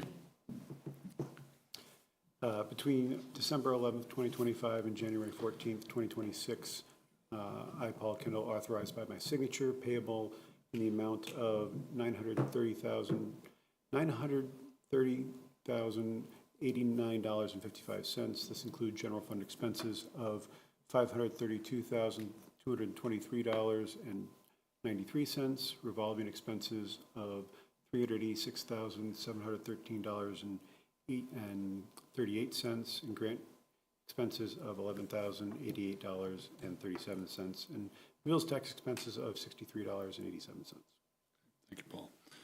Jim, Superintendent's report. Yeah, just real quick, a couple important things that are coming up in terms of meetings. Tri-board meeting has been scheduled for January 21st. Again, we're knee-deep, more than that, probably neck-deep, into the budgeting process and having really good conversations with our department heads as well as our principals and working really through what has been the most challenging budget scenarios that I've been a part of in my 16 years here. And it's coming along. We have a February 4th budget meeting as well with the school committee. So two pretty important dates coming up with regard to where we are going to land on the budget and what it's going to look like in terms of conversations within our community moving forward. I took a few notes, Mark can attest to during the presentation. I think it's important, and I'll share it out at the next meeting. Mark asked the question over the summer, he may have forgotten, but I typically share out our AP data and how we perform on the advanced placement exams, and because we don't really dive too deeply into that data. We focus on the grade 10 MCAS, right? But I think there's a culminating experience that our students have at that high end of the advanced placement classes and how we perform. And I think I will bring that to the next meeting because I think it's critically important to look at that data in the context of how well we are performing with, as Abhishek was talking about, maybe school districts that are locally around us. And I've made the comment many times about how our kids perform when they're our students for a long period of time and or in front of our educators. There's a significant difference in our AP scores with regard to students who are taught by our teachers of the Ashland Public Schools versus we have a number of students who take online AP classes, and their performance levels are not as high as the students sitting in front of our students or in front of our teachers. And that being said, when you disaggregate that data, we outperform, I think, with the exception of maybe one or two high schools around us, we outperform every single one of them. And I think that's critically important to look at that data and show it to you in disaggregated form. So, yeah, that's the spreadsheet. Yeah, there's more to it that Mark needed broken down. Yeah, thanks, Mike. I'm glad he was listening, because I don't remember. Yeah, you did ask, it was a good question, because you actually asked how we performed against other communities with that data removed from online courses not taught by. Now I remember that. Yeah, so I'll bring that to the next meeting. So that's all I have. Yeah. Okay, great. All right, consent agenda. Is there a motion to approve the consent agenda? Move to approve the consent agenda. Is there a second? So we'll do this as, I think we're just gonna do it as a roll call because Lori's virtual, just to make sure. Marcy? Aye. Tina? Aye. Paul? Aye. Lori? Aye. And aye for me. All right, consent agenda is approved. Reports of school committee members. Let's start with Abhishek. Yeah, so Ashland High School has midterm week coming up and the end of term 2 as well. Midterm week starts next week, beginning on Thursday. We have Monday off due to Martin Luther King Day. And as well, we also have Friday off because it's a teacher professional day. So I don't know if Mr. Adams would want to touch on that briefly, what they're talking about. But that's pretty much it. That's happening at the high school. Nothing too big. Sports are still in full swing for winter. And yeah. Great. Chris, anything from you? I know you're not officially school committee, but anything you want to share? No, thank you. Okay. Marcy? I do not have an update this time. Tina? So update, so I did attend the AshPac meeting last week. Brittany was unable to be there, but Katie Bent from the Warren School, came to answer any questions or kind of fill in, which was wonderful of her. There were a lot of questions. I think that AshPac was really curious to understand the competency determination. So I filled them in on the policy that we passed. I kind of explained the process. I think there were a lot of questions that were more geared towards how and why the state did things the way that they did. So, I kind of explained the deference that we had, or the lack thereof, in the process and how we had to move forward. So that was the main part of the conversation that I was involved in, but I feel like I answered everybody's questions. I haven't heard follow-up yet, but they're always a great group to be with, and I think that's it for me. I don't think I have anything to report. Okay. Lori, anything? She shook her head. I don't have anything to add. So, this is obviously a very brief update. Today would have been high school site council, but it was postponed. Kelly had some conflict, I believe. So I have nothing to report on that or anything else that I can think of at the moment. So with that, I will look for a motion to adjourn. Second. All right, we'll do a roll call on this because of virtual participation. Marcy? Aye. Tina? Aye. Paul? Aye. Lori? Aye. And aye for me. We are adjourned. Good night, everybody. Thank you. Good night, everyone. Thank you again, Mike.